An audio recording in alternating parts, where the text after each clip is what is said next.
Olá, pessoal, bom dia para vocês. 7 horinhas em ponto. Hoje é dia 17 de junho de 2025. Nós estamos começando agora a edição dessa terça-feira do Seu Desperta. E curioso, porque quando a gente acorda, né, eu começo o dia muito cedo para estar aqui às 7 horas já preparado para esse noticiário aqui, já li os jornais do mundo inteiro, e tem dia que a gente pensa que ou a gente não está entendendo nada ou quem não está entendendo é o mundo que nos cerca, porque é inacreditável que as nações mais ricas do mundo se reúnam no Canadá para discutir meio ambiente e o contexto mundial, a beligerância do Estado de Israel provocada contra o Irã, os ataques seguidos, né, a troca de mísseis entre esses dois países, tudo isso acaba conturbando o clima e o meio ambiente fica esquecido em benefício da tentativa de se solucionar, se encontrar um caminho para ver se a paz pode ser restaurada no Oriente Médio. E aí você fica sabendo que o G7, né, que é o grupo das nações mais desenvolvidas nos Estados Unidos, Inglaterra, Canadá, etc., França, Brasil de convidado. Mas enfim, esses 7 países tiveram a coragem de assinar um documento dizendo que Israel tem o direito de se defender do Irã. Aí você pensa assim, então não entendi nada, não estou entendendo nada, porque ao que parece, pelos noticiários do último dia, pelas notícias todas do que a gente viu, né, digamos assim, pelo escalar das bravatas, é o Irã que está se defendendo de Israel. Não o contrário, Israel atacou, inclusive chamou o ataque de ataque preventivo. Mas é inacreditável que o G7 ontem, depois de um piti do Trump, tenha produzido um documento permitindo a Israel massacrar os vizinhos como ele tem feito sistematicamente. Sobre Gaza, nenhuma palavra, né? Israel está se defendendo. Matou 55 mil para vingar a morte de 1.200, está se defendendo, tudo bem. A violência do Estado judeu não tem gradação para essas pessoas. Ele não ofende nunca, só se defende, né? E agora está se defendendo da resposta daquele que ele ofendeu. Então, é esse o clima no globo e agravado ainda mais, por quê? Nós temos, sinceramente, gente, olha, isso é um perigo para a nossa existência como espécie, tá? Nós temos um louco furioso solto na presidência da potência militar proeminente do planeta, que são os Estados Unidos, capaz de fazer uma loucura. E o tom dos discursos ontem foi um tom extremamente preocupante. O que aconteceu ontem? O Trump falou que a população deveria abandonar, evacuar a cidade de Teherã, que os Estados Unidos estavam aí prestes a, na ausência de um acordo de paz, na ausência de um acordo que permitisse aos Estados Unidos controlar a produção nuclear do Irã, então os Estados Unidos iriam entrar na disputa diretamente. Por quê? Para exterminar com os arsenais, supostamente os arsenais nucleares iranianos, o Israel não tem um equipamento, que é uma bomba chamada a grande bomba, né? E essa bomba só pode ser lançada por um determinado tipo de avião bombardeiro, porque ela pesa 15 toneladas e ela tem o poder de penetrar no solo e explodir depois lá embaixo. Essa bomba seria utilizada para destruir a infraestrutura nuclear iraniana, está prestes a ser usada. Essa é a última escalada possível desse conflito antes do uso de uma bomba atômica. E eu quero lembrar aqui para vocês que daqui a pouco nós estamos chegando no meio do ano, no mês de agosto é um mês trágico para a humanidade. Por quê? Os Estados Unidos, essa nação afrontosa e do ponto de vista moral um lixo, jogaram 2 bombas atômicas no Japão, já derrotado no curso do último capítulo da Segunda Guerra Mundial. 2 cidades destruídas, 100 mil pessoas morreram na hora e sabe-se lá quantos milhares depois das doenças decorrentes desse bombardeio covarde que a história até hoje registra como se fosse um fato corriqueiro de guerra, né? Ah, mas os Estados Unidos, se não tivessem jogado as bombas em Hiroshima e Nagasaki, não teriam encerrado a guerra e muito mais gente teria morrido. Que é uma mentira histórica e é um argumento absolutamente falacioso, né?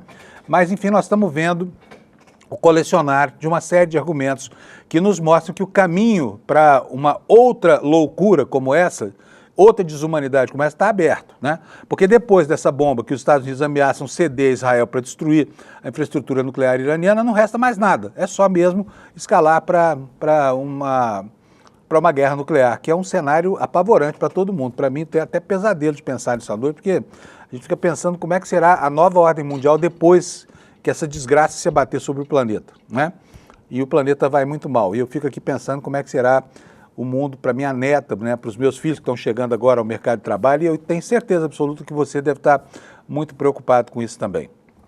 Então, no noticiário internacional, essas bravatas e ameaças, a reunião do G7, o discurso que o Lula fará hoje lá, diz que não vai rejeitar a festa dos ricos. Mas, sabe, é uma festa estranha com gente muito esquisita, presidente Lula.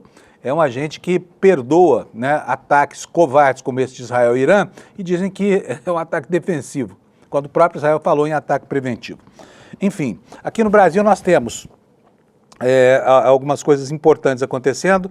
A mais importante delas é que o Hugo Mota finalmente vestiu, né, as vestes do amigo da onça e está sabotando o governo abertamente. Ontem a Câmara dos Deputados decidiu que iria sim votar o rito de urgência para derrubar, por decreto legislativo, o decreto presidencial que institui a nova cobrança do IOF. E aí o governo vai ficar sem grana para pagar seus compromissos.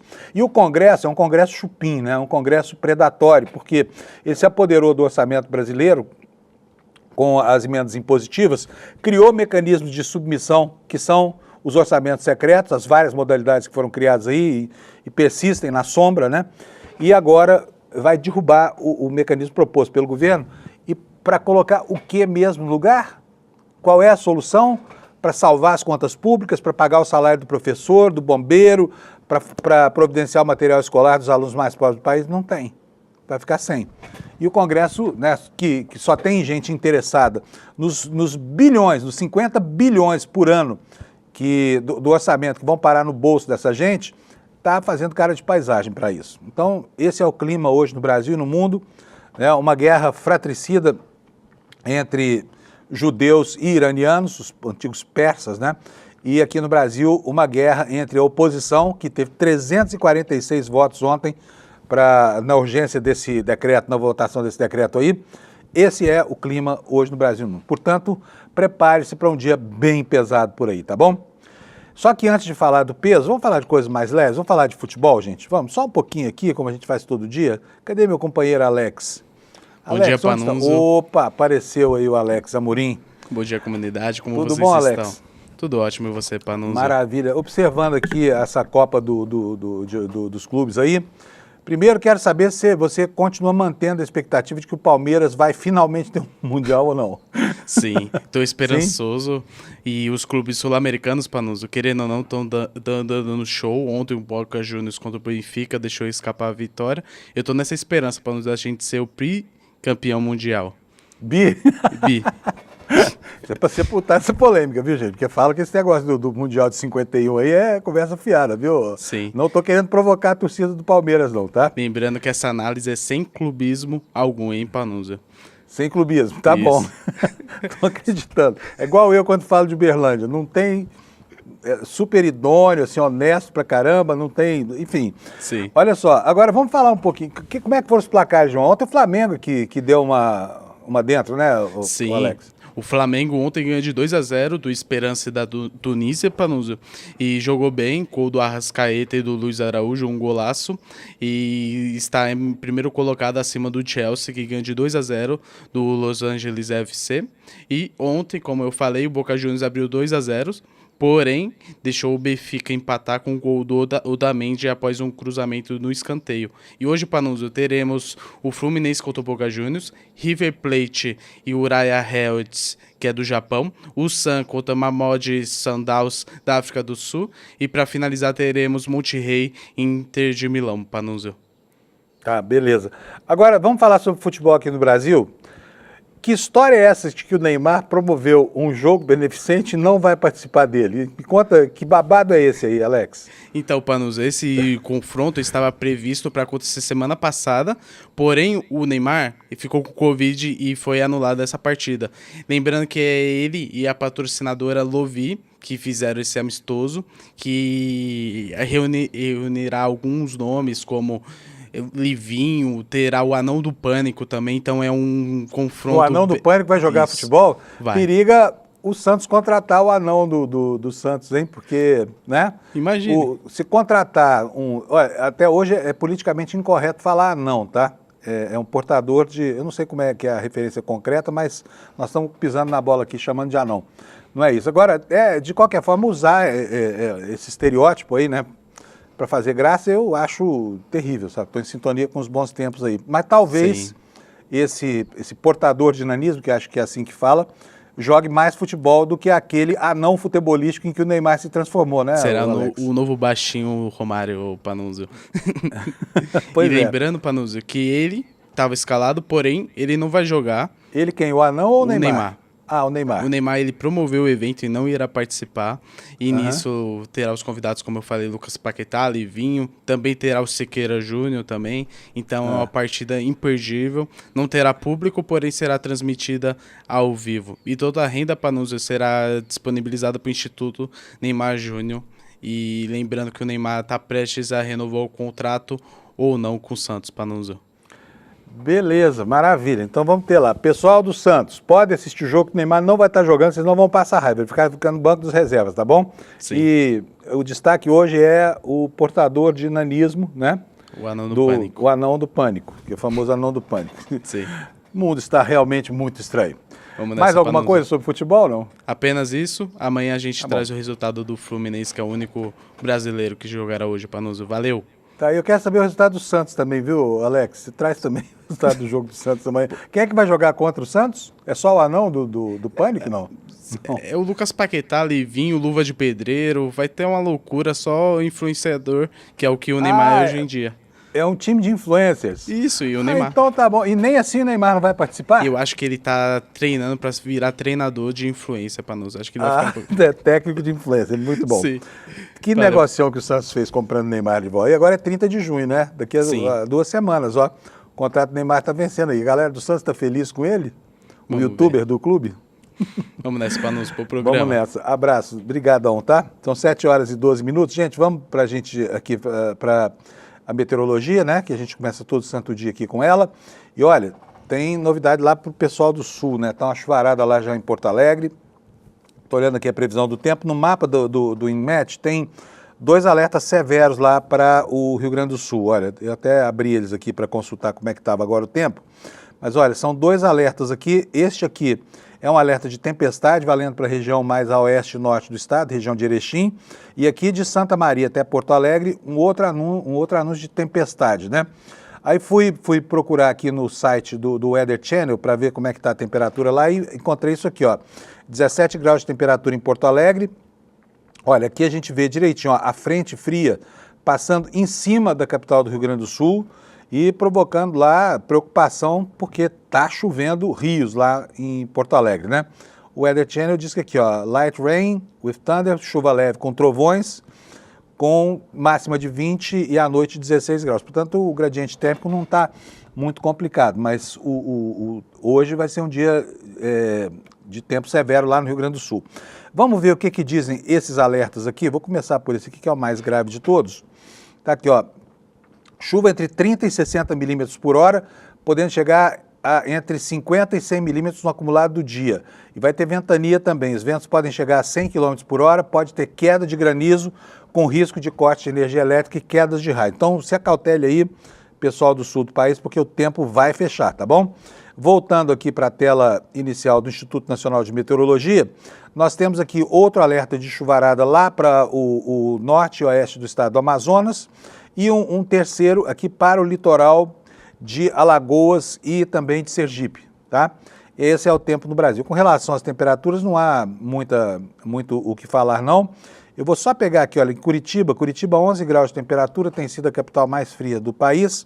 Florianópolis com 18 de mínima, São Paulo com 12 graus de mínima, Rio de Janeiro também com 12 graus de mínima, portanto vai ter carioca de cachecol. Isso tudo dito, vamos passar agora para os destaques do noticiário, começando, como eu faço todo santo dia, pelo site do ICL, né? E aqui, olha, na sua tela, o alerta a que eu me referi no comecinho do programa. O Trump, com a autoridade imperial que ele se autoconfere, mandou a população evacuar, que é palavrinha feia essa, né? Mas a população deixar Teherã, escreveu ele na rede Truth Social, fazendo ele, agora sim, assumindo em tom pessoal, né, a ameaça em tom de bravata, né, para assustar, criar terror e pânico lá no Irã. Por quê? Porque a crueldade, a impiedade nesse caso não tem limite. Então, um alerta como esse, vindo de uma pessoa com o caráter desse Trump, é algo para ser levado a sério, tá? Não duvide da capacidade dessa gente de produzir horror e medo e dor e sofrimento para impor a sua vontade. Não Não pense que isso não acontece. Aliás, eu vou mandar para você aí, ô Alex, uma cena que eu vi agora há pouco na internet que me deixou profundamente comovido, porque é uma cena de muita violência. Depois você pede para o Henrique baixar esse vídeo aqui para mim, por favor. Eu quero mostrar como é que uma mãe de família foi capturada pelos jagunços do Trump, pelo ICE, né, a Polícia de Imigração. Mas vamos voltar aqui para os assuntos que interessam. Me avisa depois quando tiver esse vídeo pronto, que eu quero mostrar isso o mais rápido possível. Bom, o alerta do Trump. Todos devem evacuar Teherã imediatamente. Ele escreveu lá na Truth Social, que é a rede dele, que ele usa como se fosse o diário oficial dos Estados Unidos, né? Enquanto Israel covardemente bombardeou a sede da emissora de TV estatal do Irã, como se jornalistas e comediantes e tudo mais fossem alvos militares. E tem a pachorra de dizer que as instalações mascaravam o uso dessa estrutura para fins militares, o que é mentira, né? Eu tenho até o vídeo aqui, eu vou pedir para o Alex colocar para a gente, do momento em que aconteceu esse bombardeio, um vídeo que está na capa do jornal The New York Times, aqui eu peguei emprestado para mostrar para vocês um trechinho dele, chama Fair Use, uso amigável, tá? Das imagens. Alô, New York Times, somos nós aqui, tá? Vamos lá, Alex, vamos botar o vídeo para a gente ver o momento em que essa emissora é bombardeada? Olha aí, a âncora estava no set, olha, aí explodiu tudo. Ela sai correndo e começa a haver uma chuva de estilhaços aí. Com esse bombardeio desse prédio, que você vai ver agora aí pelo lado, olha só como é que ficou a sede da empresa estatal de televisão lá, né? Ficou ardendo em chamas todos os andares, basicamente, né? O diretor da televisão disse que muitos funcionários ficaram machucados e Israel disse que essa rede de televisão estava sendo usada, como eu falei, para fins militares, né? E o New York Times ressalta nessa legenda que a queixa não pôde ser verificada. E nessa imagem a gente tem um momento em que o prédio é atingido. Olha só, dezenas de mísseis voando pelo céu da capital do Irã, né? Todos eles caem sem enfrentar nenhum tipo de barreira antiaérea nem nada disso. Então, fica aí o registro dessa cena pavorosa. Espero que ninguém bombardeie o ICL, porque eu não estou afim de sair daqui correndo. Outro destaque. Olha só, com relação a esse bombardeamento aí da televisão, já falei tudo, não é preciso mais do que mostrar essas imagens. E nós temos aqui uma outra informação também no site do ICL, dando conta de que esse líder terrorista do Estado de Israel, o líder fascista do Estado de Israel, esse Netanyahu, que é a cara do capeta, esse sujeito disse, como vocês podem ver, que não está fora de cogitação matar o líder supremo do Irã, que, segundo ele, acabaria com o conflito. Será? O que diz a matéria? Temos o vídeo já? Já vamos mostrar esse vídeo, então. Bom, tá aqui, ó. O primeiro-ministro de Israel, Benjamin Netanyahu, afirmou nesta segunda-feira, 16, que matar o líder supremo do Irã, o Ayatollah Khamenei, acabaria com o conflito entre os dois países. Desde sexta-feira, Israel tem atacado importantes instalações nucleares e militares e matou comandantes e cientistas no Irã, que respondeu agora com esse lançamento de mísseis, né? Em uma tentativa de explicar os ataques aos cidadãos dos Estados Unidos, que é o principal aliado de Israel, Netanyahu concedeu longas entrevistas a meios de comunicação americanos, nos quais descreveu a ofensiva como uma batalha da civilização contra a barbárie. É sempre assim, né? Sempre são os visigodos, sempre são os indígenas, sempre são os negros escravizados. É a civilização branca contra a barbárie, sempre como justificativa dos racistas e segregacionistas que hoje mandam no mundo. Numa entrevista à TV ABC News, ele declarou que os ataques para desarmar o Irã estão justificados e comparou Khamenei a um Hitler moderno. Olha, disso ele entende, hein? Não só por causa da ancestralidade judaica, que sofreu tanto na Segunda Guerra Mundial, com a perseguição, a morte, né, a eliminação física, e agora passa a repetir a mesma coisa. No caso aí, não sei lá se o Khamenei tem alguma semelhança com Hitler, mas o Netanyahu tem.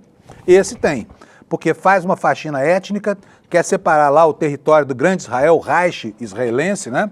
E está lá metendo fogo na vizinhança inteira. Iêmen, enfim, todos os vizinhos ele se indispôs com esses vizinhos aí. Vamos ver o que diz mais aqui a nossa matéria? Diz o seguinte, olha, ao ser questionado sobre o veto do presidente Trump, é um plano para matar o líder supremo iraniano, por temer uma intensificação das hostilidades, Netanyahu respondeu: não vai escalar o conflito, vai acabar o conflito, contrariando a posição dos Estados Unidos, que não teria, uma vez consultado, autorizado esse tipo de incursão, né, para tentar mudar o regime lá no Irã. E aí prossegue a nossa matéria informando o seguinte, olha, Netanyahu, falando aqui, o Khamenei é como um Hitler moderno, não vai parar, mas nós vamos garantir que ele não tem os meios para cumprir as suas ameaças.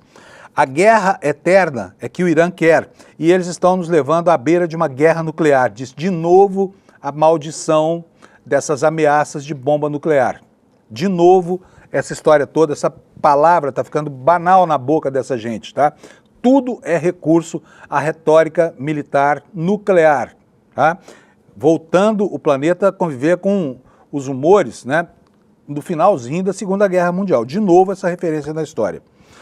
Na verdade, o que Israel está fazendo é impedir isso, colocar fim a essa agressão. Só podemos fazer isso enfrentando as forças do mal.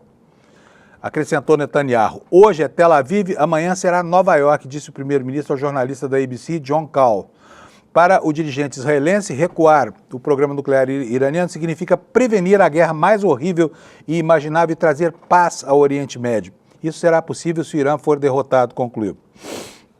Então, aí, veja na beira do que é que nós estamos, né?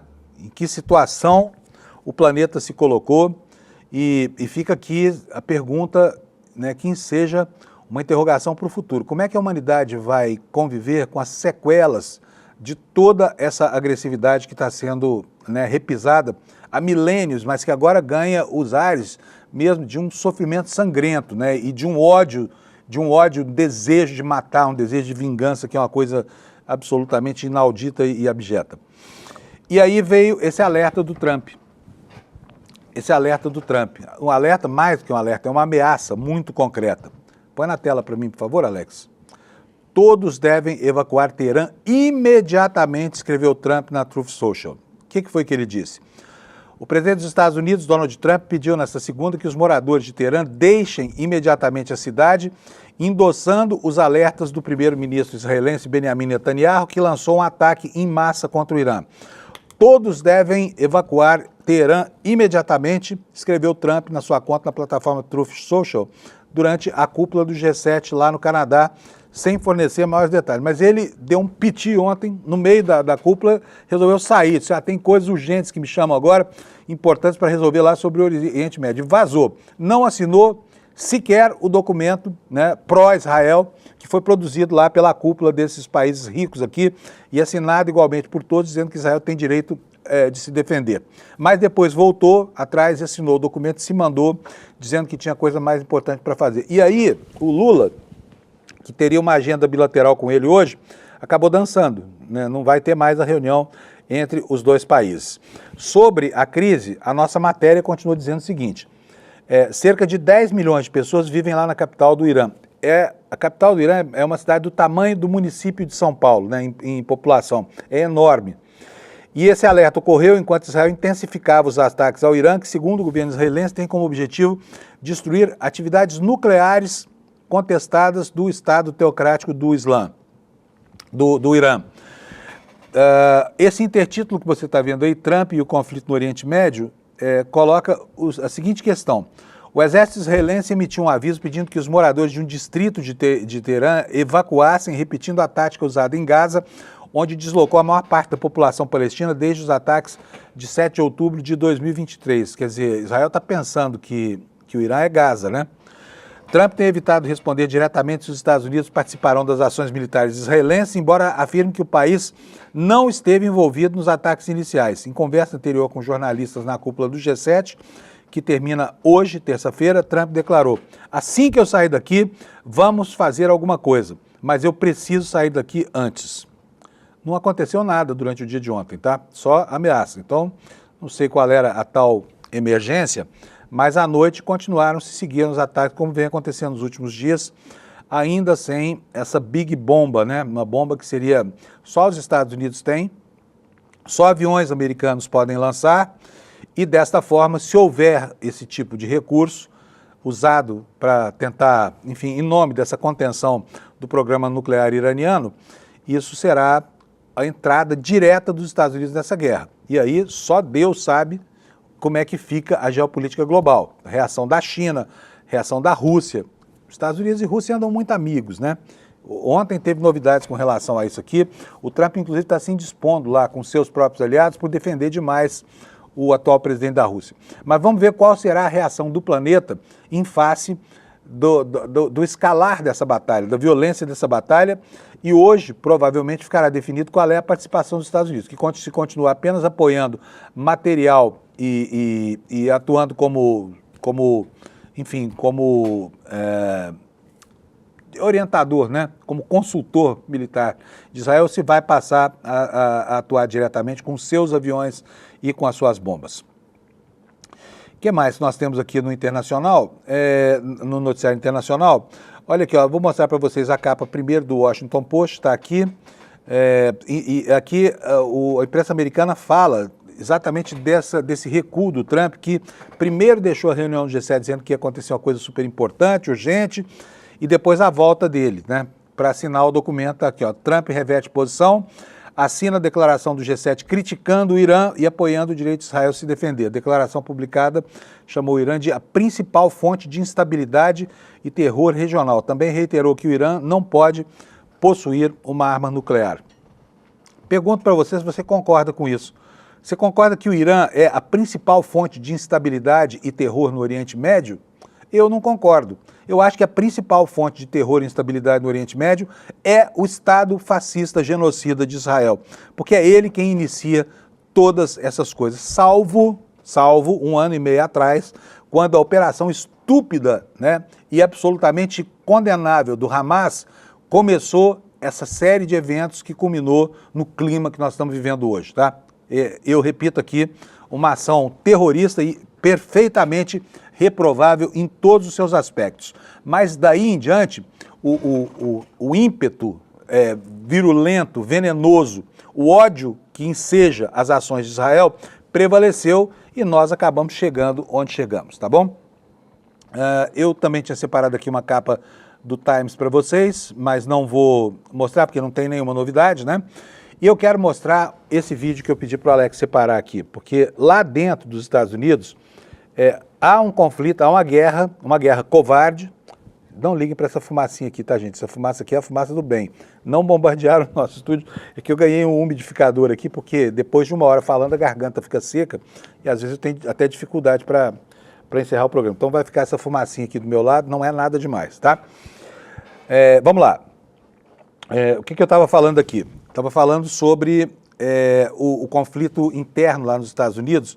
As ações do ICE são ações cada vez mais covardes e esse vídeo me deixou bastante tocado. Eu vou mostrar um trechinho dele para vocês, está circulando pelo WhatsApp, né? E eu não consegui, infelizmente, o vídeo da sequência inteira, mas vou mostrar para vocês a covardia dos agentes do ICE prendendo uma mãe que foi buscar um filho na escola. Roda pra gente, por favor, Alex.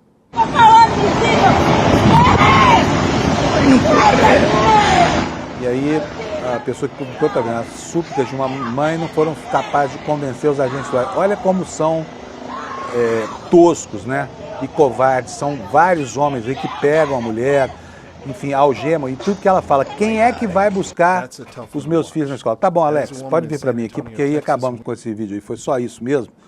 Mas não é uma cena comovente? A mãe vai buscar o filho na escola, esses covardes da imigração americana prendem a mãe e a criança.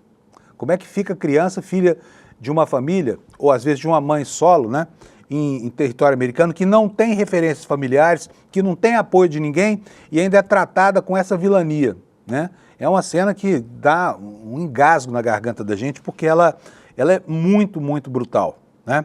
É muito brutal. Bom, vamos lá, olha, outras informações aqui, eu quero passar para o noticiário, não é essa não, isso aqui nós vamos falar daqui a pouco, é a gripe aviária que está acontecendo no Brasil, já tem 5 casos aqui, né? Mas eu quero mostrar para vocês o noticiário econômico do Brasil agora. E as notícias são boas. Nós tivemos aí mais uma vez um PIB muito resiliente, apontando para uma economia que, a despeito dos inimigos do crescimento, ela continua vigorosa e crescendo, né? A despeito de todo o esforço do Banco Central para criar um ambiente recessivo, a economia brasileira continua crescendo. E agora o Valor Econômico, que é um jornal que é porta-voz, né, dos setores mais retrógrados da economia brasileira, é obrigado a desenhar manchetes como essa. Desempenho econômico faz o Brasil avançar 4 posições em ranking internacional de competitividade, tá? Competitividade. E aí vem a ressalva, né, no intertítulo. Contudo, questões como custo de capital é um problema afeta aos juros do Brasil e dívida corporativa, educação e habilidades linguísticas em nível baixo, pouca abertura econômica e ambiente regulatório ruim, além da falta de mão de obra qualificada, impedem maior avanço. Só que está avançando, apesar disso tudo, o Valor Econômico. Vamos lá. O Brasil avançou da 62ª colocação para a 58ª em 2025 no ranking mundial de competitividade elaborado pelo International Institute of Management Development, IMD, que conta com a colaboração do Núcleo de Inovação e Tecnologias Digitais da Fundação Dom Cabral aqui no Brasil. É o melhor posicionamento desde 2021, só que o país segue entre os últimos, porque a lista inteira tem 69 países só. Nós ficamos em 58º, mas estava mais perto do rabo da fila, né? E a reportagem assinala que essa melhora foi impulsionada principalmente pelo desempenho econômico do país e por avanços na eficiência empresarial. Na análise de eficiência governamental, o subfator subsídios governamentais segue contribuindo, segundo o Valor Econômico, positivamente para o Brasil nesse ranking do IMD, e o total de atividade empreendedora estágio inicial subiu 4 posições nessa subcategoria. Infraestrutura e, sobretudo, subfator de energias renováveis também ajudaram o país a anotar essa melhora nesse ranking.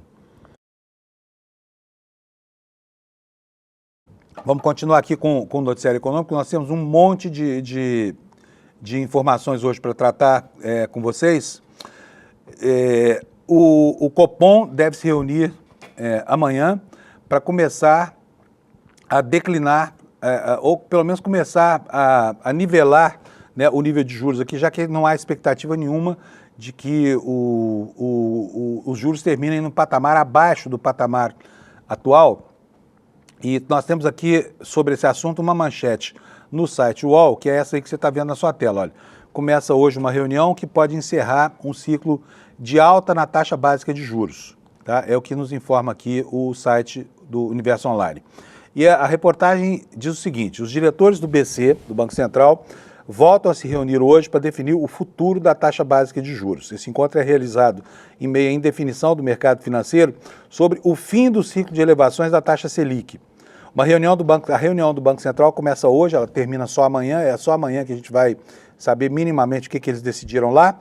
E na etapa inicial do encontro, o presidente do BC, o Gabriel Galípolo, e os diretores da autoridade monetária vão realizar apresentações técnicas sobre as perspectivas da economia e o comportamento do mercado financeiro. Antes de continuar com a notícia, eu imagino o mau humor desses diretores do Banco Central quando analisam índices positivos que a economia brasileira está produzindo, né? Não é possível, a gente tenta tanto frear esse crescimento do Brasil, por que não para? Não devem estar entendendo nada. E aqui a gente vê que, a despeito de algumas medidas pontuais do governo, como a criação, por exemplo, daquele empréstimo consignado para os trabalhadores da iniciativa privada, pouca coisa aconteceu. É que nós estamos vivendo realmente um momento de prosperidade na economia brasileira, né, por vários fatores. Entre esses fatores, né, um direcionamento melhor na política de incentivos dos créditos incentivados. Vamos voltar agora para o que diz aqui a reportagem do UOL. A reunião com o Banco Central começa hoje. Na etapa inicial do encontro, Galípolo e os diretores vão analisar os dados positivos da economia brasileira, para inventar uma desculpa para manter tudo como está, né? E o patamar da Selic será definido amanhã. Segundo dia de encontro do Copom é marcado pelas projeções macroeconômicas e pelo veredito sobre o nível da taxa Selic, anúncio que deve ocorrer após o fechamento da Bolsa. O mercado está construindo aí seus prognósticos, né? E os prognósticos do mercado normalmente são acatados por esse corpo de técnicos lá, de diretores do Banco Central e etc. E a reportagem diz o seguinte: olha, o mercado prevê o fim do ciclo de altas da Selic, a mediana das expectativas dos analistas entende que a taxa básica de juros seguirá estável em 14,75% ao ano até o fim deste ano. O nível atual é o mais alto desde agosto de 2006. Foi alcançado após 6 altas consecutivas. A expectativa pelos vereditos está dividindo os analistas segundo o UOL. Ainda que a aposta majoritária seja pela manutenção da Selic no patamar atual, parte dos analistas avalia que o ciclo de alta de juros não chegou ao fim ainda. Querem mais. 14,75 é pouco, entendeu? A percepção desse grupo considera que a atividade econômica e o mercado de trabalho permanecem aquecidos, o que para eles é uma péssima notícia, e estão inibindo o controle da inflação, que aliás está caindo sim. O Copom deixou o fim do ciclo de altas em aberto na ata da última reunião, quando a Selic subiu meio ponto percentual. Os diretores da autoridade monetária defenderam o compromisso de devolver a inflação para o centro da meta. O documento afirma que os próximos passos permanecem incertos devido a um cenário de elevada incerteza. E, gente, ontem foi um dia muito ruim para quem investe, por exemplo, em dólar, né? O dólar caiu praticamente 1% durante o dia de hoje, despencou com a repercussão dessa guerra. Nós tivemos um movimento forte no mercado de petróleo, que é profundamente afetado pela situação no Oriente Médio, né? Então nós temos aí cenários paradoxais e contraditórios norteando essa reunião do Copom. E vamos ver o que é que justificativa os senhores, né, guardiões da moeda, vão inventar agora para que a gente tenha um cenário ruim para justificar a manutenção dessa mamata, que significa pagar 14,75% de juros para a rolagem da dívida interna brasileira. Aí vem a encalacrada. Por quê? Quanto mais o governo paga de juros para engordar o bucho desses banqueiros, menos dinheiro sobra para o orçamento, para o pagamento das despesas de custeio. Cada ponto percentual a mais na taxa Selic custa entre 70 e 90 bilhões de reais ao país. E disso ninguém fala. Porque eu repito aqui o que falo sempre, para banqueiro é sempre a posição mais privilegiada no orçamento. Antes do orçamento primário da União, tira-se o dinheiro dos banqueiros, né? Só depois disso é que se colocam lá as despesas de custeio. Isso que eu falei, o salário do professor, enfim, o dinheiro para a construção da escola, do hospital. Primeiro o banqueiro, depois o resto do Brasil. E aí o governo fica muito apertado com o custeio das demais despesas. É o que está acontecendo agora. Tem que se virar, tem que rebolar para encontrar dinheiro para pagar essas despesas que são obrigatórias, que, aliás, são as despesas que justificam, inclusive, a existência desse grande condomínio chamado Estado contemporâneo, né? E para remediar essa situação, como você está vendo, o governo mandou para a Câmara uma série de medidas. A primeira foi um aumento da alíquota do IOF por decreto, que era mais fácil. Ontem a Câmara cometeu uma bravata lá, com 346 votos, ela aprovou o requerimento de urgência para votação do projeto de decreto legislativo que visa derrubar o aumento do IOF proposto pelo governo. Então agora a gente já sabe que tem lá 346 deputados que hoje ou amanhã, ou quando esse assunto chegar ao plenário, vão votar contra o governo. E pasme, 65% dos votos dados, né, para antecipar a pauta e colocar esse assunto na frente dos outros foram dados por quem? Por partidos que têm lugar na esplanada dos ministérios. 65%, entendeu? Esses partidos satélites do governo que só fazem atrapalhar a vida do contribuinte brasileiro e que querem impor ao contribuinte a necessidade, né, de engordar banqueiro sobre qualquer outra coisa que possa acontecer. E aí o Hugo Mota, que parecia um sujeito que estava tendo uma atuação sensata e tudo mais, finalmente botou as asinhas de fora, botou as manguinhas de fora. E está decolando o voo, ficou arrogante, ficou bravateiro, agora está fazendo igual o antecessor dele, né? O você sabe quem, o Hugo Mota, o Lira. A mesma coisa, aprendeu, é a criatura e o criador, é a mesma coisa. Quem apostou que esse sujeito era um cara ponderado, que ia atuar mais a favor da governabilidade, estava errado, é o que parece. Olha só o que tem aqui na sua manchete, no UOL. Câmara mantém governo sob pressão e aprova acelerar projeto que derruba o IOF, né? E está aqui, olha, a carinha do Hugo Mota em meio aqui a essa montagem fotográfica feita aqui com com a votação do painel. 346 votos contra o governo, só 97 votos a favor, total de 443 votos. Tinha gente pra caramba na Câmara, né? E o que diz a nossa matéria? Diz o seguinte: a Câmara dos Deputados aprovou ontem, né, o requerimento de urgência do projeto que derruba o novo decreto do IOF, que é o Imposto sobre Operações Financeiras, e um recado de que a pressão vai ser mantida contra o governo em relação a esse ajuste fiscal. A urgência foi aprovada por 346 votos favoráveis e 97 contrários. E agora a proposta está pronta para ser votada em plenário, sem precisar passar por nenhuma comissão especial, e isso acaba acelerando o processo. Não há acordo para a votação do projeto que derruba o novo decreto do IOF. A decisão de pautar a urgência foi tomada numa reunião de líderes na semana passada, no finzinho da semana passada. E de lá para cá o governo atuou para que a crise não escalasse e para que o teto não chegasse a ser analisado. Só que, mais uma vez, o governo perdeu a parada, né? Com o empenho do presidente da Câmara. Segundo o UOL, e está correta aqui a avaliação, a votação é um recado político para o Planalto. Os parlamentares estão insatisfeitos com o governo Lula em relação à medida provisória que aumenta os impostos e ao atraso no pagamento das emendas parlamentares. Por quê? Eles não querem perder nada, né? E seriam 7 bilhões de emendas contingenciadas, e nisso houve uma reação imediata desse Congresso oportunista, desse Congresso que em benefício dos parlamentares faz qualquer coisa, agora em benefício do povo faz nada. Bom, vamos lá então. Reunião com Lula no domingo. O paraibano se encontrou com o petista e seu antecessor Arthur Lira para azeitar a relação. Interlocutores afirmaram ao UOL que Mota ficou incomodado com o convite do governo ao deputado de Alagoas, né, o Lira. O gesto na avaliação de aliados foi interpretado como uma forma de rebaixar o presidente na Câmara diante das mudanças na postura em relação às medidas de ajuste fiscal do governo. E é verdade, né? O Mota é um teleguiado do Lira, não é nada além disso, né? Tanto que agora surge aí, ele que vinha cultivando, né, uma figura palatável, aparece aí agora como exatamente foi o seu antecessor, né? Como um sujeito que cria dificuldade para vender facilidades. Vamos lá.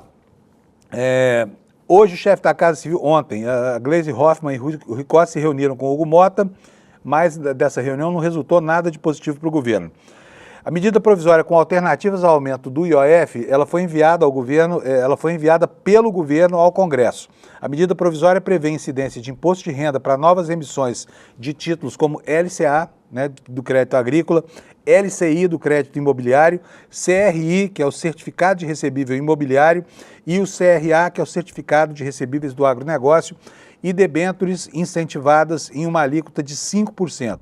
Isso inclui também o programa Pé de Meia no Piso Constitucional da Educação. BETs e fintechs também terão um aumento da tributação. E é justamente aí, nessas bancadas nichadas, né, e muito comprometidas, que acontece o problema. E, por últimozinho aqui, a matéria do UOL esclarece que a proposta faz ajustes do arcabouço fiscal, MP já está em vigor, mas para virar lei precisa tramitar por uma comissão mista e ser votada nos plenários da Câmara e do Senado. Vale por 120 dias. Se não for apreciado em até 45, entra então automaticamente em regime de urgência e passa a travar a pauta dessas casas. Vou dar um refresco aqui no noticiário político para a gente falar sobre algo mais afeto ao comportamento e à nossa cultura racista estrutural. Uma jornalista muito atrevida, mas muito atrevida mesmo, uma jornalista super desrespeitosa, foi presa. Por quê? Porque estava hostilizando um grupo de pessoas gays, né, que ela chamou de tudo quanto foi palavrão, foi acabar parando numa delegacia. Eu vou mostrar para vocês a carinha dessa jornalista. Eu posso dizer para vocês que ela não nos traz nenhum orgulho pela profissão que declara, tá bom? É essa que está aqui, olha, numa matéria do site Hjur, para você ver, olha, essa senhora aqui estava numa lanchonete no shopping Iguatemi aqui em São Paulo, que é o shopping incrustado na área mais nobre de São Paulo, quando resolveu desacatar, né, alguém que ela reputa como homossexual lá. Acabou indo parar na delegacia, foi presa, chegou lá e disse que estava doente. Ah, não, estou doente aqui da perna, então vocês têm que entender a minha reação. Aí o que aconteceu? Ela ficou 4 horas na delegacia, gravou um vídeo dizendo que tinha lá esse problema na perna e por isso ela reputava o seu comportamento a isso.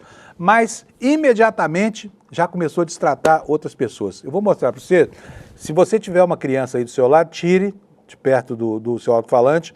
A gente tentou encobrir aqui os palavrões, porque são muitos, mas de qualquer forma o contexto é perfeitamente compreensível, tá? Alex, roda por favor o vídeo. Vou fazer musculação pra dar. É isso mesmo. Põe na internet, boiola, boiola depilada, Olha o lixo que foi preso no final de semana. boiola depilada, boiola depilada. Isso aí. Dá o boiola. Dá o boiola. Boiola depilada, ó, dá Esse foi o lixo que foi preso no final de semana e no campo. Dá o boiola. É isso aí. Boiola depilada. É um lixo mesmo o ser humano, né? Você deveria ter vergonha. Uma mulher nessa idade falando esse tipo de coisa. Você não tem É vergonhoso. Você não tem Vergonhoso. Você não tem Olha o lixo que foi preso. Ó. boiola depilada. Esse lixo foi preso e não aprendeu. Boiola, Ó. boiola, Lixo. boiola. Um lixo de ser humano. Nem dá pra dizer que isso é ser humano. Não é aberrante e assustador? Pelo amor de Deus, o que está na cabeça de uma pessoa como essa que sai por aí desferindo esse tipo de ataque contra todo mundo? O que será que experiência traumática foi essa que reverteu uma pessoa de péssima índole como essa mulher? Né?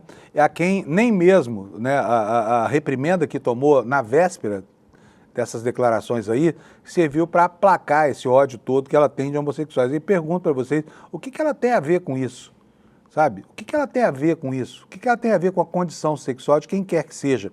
Por que tanto ódio? Por que vociferar assim? Agora, o fato é que isso vai se somando contra ela. E uma estúpida como essa vai ter que se haver com as consequências do que fala e do que planta de ódio, né? E vai parar na cadeia, com certeza, porque essa reiteração não é, como a gente vê, uma novidade. Alex, tira aqui para mim, por favor, o áudio do meu ouvido. Então tá aí para você o registro dessa situação horrorosa criada por essa personagem aí, horrível, né? Chamada Adriana Castanho, é isso? Adriana Castanho, né? Não nos orgulha nem nos honra, tá? Nós jornalistas aqui, não sei como é que uma pessoa dessa pode ter, enfim, espírito para ter relação com o público, né? Vamos lá. Vamos falar um pouquinho de Bolsonaro, gente? Vamos lá? Ontem surgiu uma novidade velha. Aliás, vocês viram aqui, a gente falou disso na semana passada. A revista Veja, mais uma vez, tentou destruir a delação premiada do Mauro Cid. Como é que ela fez isso? Supostamente, isso é uma suposição, mas é uma suposição tão lógica que não tem nem graça, né? Como é que funciona o negócio? O Celso Vilardi, que é advogado do Bolsonaro, durante o depoimento do Mauro Cid, fez a ele uma pergunta, se ele usava lá um perfil que é atribuído à mulher dele. Na verdade, são dois perfis no Instagram, e esses perfis teriam sido utilizados para transitar informação entre alguém sobre algo que não deveria ser dito por uma espécie de acordo de confidencialidade compulsório que o Mauro Cid teve que assinar ao se propor a fazer a sua colaboração premiada. Então, ele não poderia falar sobre a delação, e isso quebraria o contrato. Está lá nas regras que ele aceitou, no acordo que ele assinou.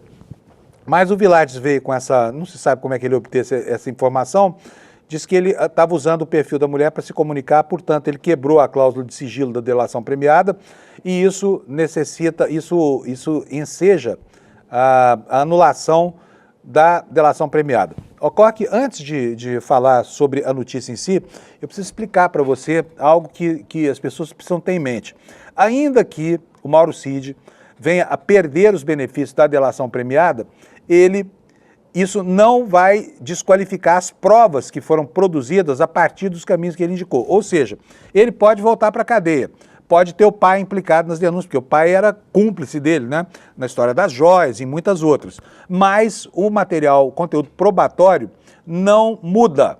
Ocorre que isso cria para depois elementos que no futuro a Suprema Corte pode vir interpretar de outra forma, dependendo da sua composição. Então o Vilardi entrou com essa história, isso não vai atrapalhar o processo, segundo os advogados com quem eu conversei, e pode sim ensejar a perda dos benefícios, mas jamais a perda de material probatório. Está aqui na capa do UOL para vocês também, defesas de réus pedem acariações e prazo maior como estratégia final no STF. E não é só isso. A defesa também pediu a anulação das provas contra de todas as provas contra o presidente Jair Bolsonaro contidas nesse ato de defesa, né? E eu vou ler aqui para vocês a notícia no site HJUR. Está aqui, ó, é um site jurídico, né, especializado em assuntos de natureza jurídica. Advogados de Bolsonaro pedem anulação da delação de Mauro Cid por violação de sigilo. A defesa do ex-presidente Bolsonaro pediu ao Supremo a anulação do acordo de delação premiada do tenente-coronel Mauro Cid. Os advogados alegam que o ex-ajudante de ordens violou o sigilo da colaboração e mentiu em interrogatório, baseando-se em reportagem da revista Veja sobre suportes das mensagens irregulares. É o que eu estava explicando aqui. Alguém vaza para a Veja essa história, a Veja sai com uma capa na semana passada, ele mentiu, categórica assim, né? Criando o elemento que depois o próprio advogado que vaza a informação utiliza para pedir anulação da delação premiada. Entendeu como é que é a jogada? É exatamente assim que acontece nesse mundo aí, que envolve jornalistas e advogados que têm o mesmo propósito, que é atuar em benefício de alguém. No caso dos advogados, eles não estão errados, afinal de contas o advogado vive disso. Né? Todo bandido precisa ter um advogado, é um direito legal. Agora, com os jornalistas, o banditismo é uma opção, né? É uma opção derivada, né?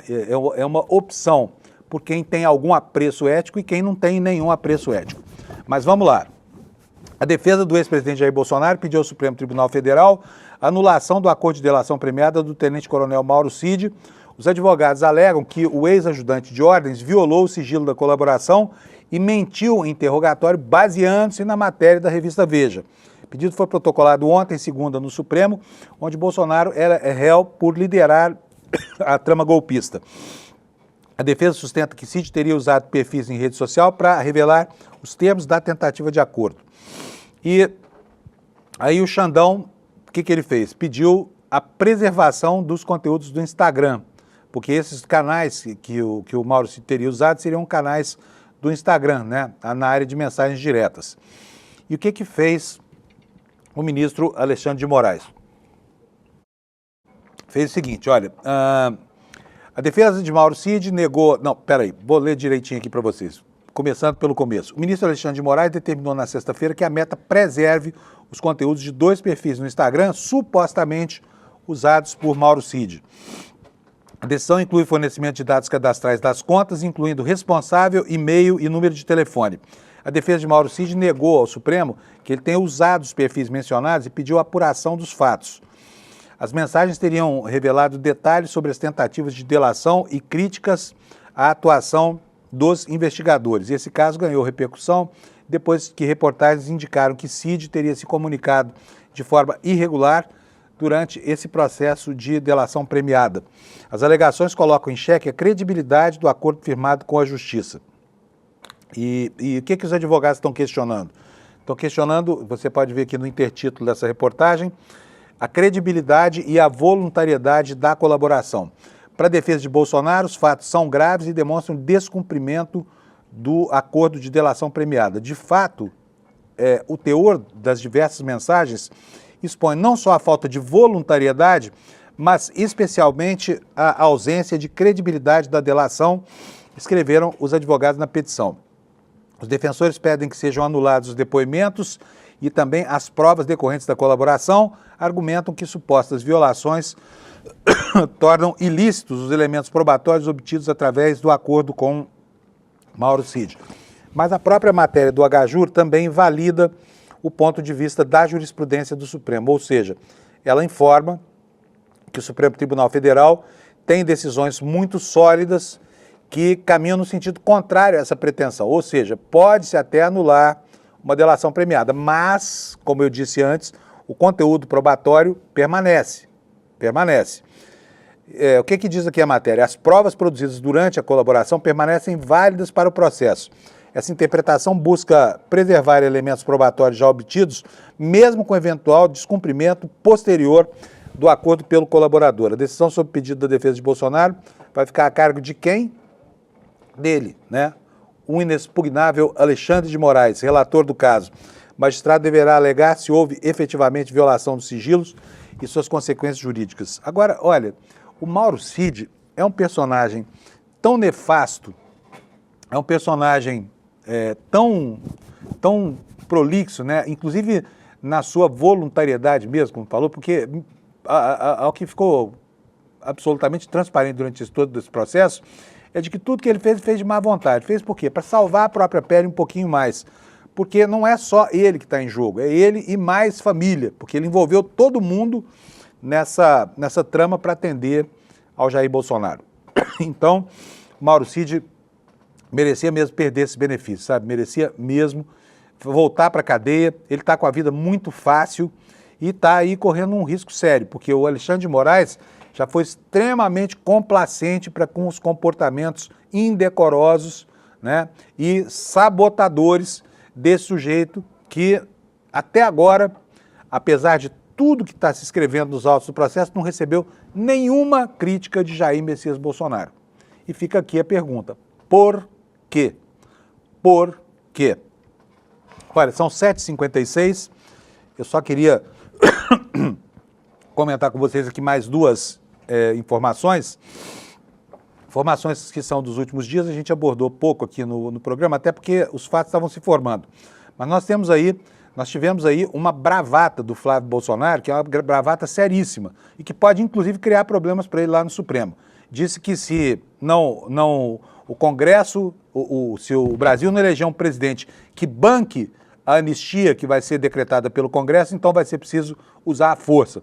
Mais uma vez, um dos Bolsonaro aí bradando por golpe contra o Supremo Tribunal Federal. Ou seja, tem que eleger um presidente que banque o Supremo para impor uma decisão, se o Supremo não quiser tomar, tá bom? Na marra. E o Carluxo, né, outro dos Bolsonaro, está se preparando para ser candidato a senador lá por Santa Catarina, onde o irmão dele já é vereador e pode sair candidato a deputado federal. Então nós podemos ter aí, olha, 4 Bolsonaros no Congresso Nacional na próxima legislatura. E eles vêm para arrebentar com as instituições, né? As bravatas já começaram, o uso da força. Isso nada mais é do que a sequência do golpe, né? E ainda mais impulsionado, emulsificado, né? Consubstanciado com a ascensão desse maluco que está dirigindo o mundo com pendores de um ditador global, que é o Trump, né, de quem Eduardo Bolsonaro diz muito amigo, mas talvez nem seja tanto assim, mas o que importa é que no sentido ideológico eles estão aparados. Então vem aí um cenário muito complicado para 2026, principalmente para nós do campo progressista, porque a gente sentiu na pele durante o governo Bolsonaro, primeiro, né, como é que é o tratamento das liberdades individuais, dos direitos coletivos, né, o respeito às minorias, e vem aí uma segunda fase, muito disso baseado na performance do Trump lá nos Estados Unidos, que desconhece qualquer limite. Então vamos nos preparar para um 2026 muito ruim se o campo progressista perder a eleição e se eles conseguirem eleger essa gente toda para o Senado, tá bom? Gente, por último, eu preciso dizer para vocês que nós teremos hoje à noite aqui no ICL a reprise da aula magna A Semente do Caos, né, que o professor João César de Castro Rocha fez aqui, uma aula brilhante, uma aula espetacular. Você que tem interesse por saber como é que é a estratégia da extrema-direita, não pode deixar de assistir essa aula. Ela é super importante, tá? Ela é tão importante que hoje eu nem vou pedir para você clicar no link do ICL, nada disso. Se quiser, é iclnoticias.com.br, tá? Despertaicl.com.br. Mas não precisa. Ela vai estar lá ao vivo e aberta para todo mundo entender qual é o estratagema da extrema-direita, por que ela dissemina o caos e qual é o objetivo dessa coisa toda. E mais importante de tudo, como a gente pode sobreviver a esse ambiente que surge em decorrência dessa política de disseminação do caos da banda fascista que está aí se opondo a qualquer avanço, tanto no campo político quanto no campo social e no campo dos costumes também, tá bom? Vai ser hoje às 8 horas da noite, não perca no canal do ICL, no YouTube, nos vários canais do ICL no YouTube, e é um conteúdo muito, muito importante para todo mundo, tá bom? Beleza, terminamos assim, quero agradecer a sua presença, e eu estou terminando a minha semana por aqui, tá? Vou contar para vocês, amanhã é feriado nacional, eu não trabalho amanhã, e não trabalho depois de amanhã, não trabalho mais essa semana, então vou encontrar vocês morenaço depois do feriado aqui, para a gente tocar a bola aqui sobre os fatos que estão, né, construindo o país que nós estamos vivendo. Tchau, obrigado pela audiência para vocês e a gente volta a se encontrar na segunda-feira. Tchau. Fala, turma! A gente teve no domingo uma das aulas mais importantes da história do ICL e também uma das que teve o maior público até hoje. Uma aula onde o professor João César Castro Rocha revelou em detalhes o plano em curso da extrema-direita no Brasil. E é um plano para semear o caos e colher o poder total.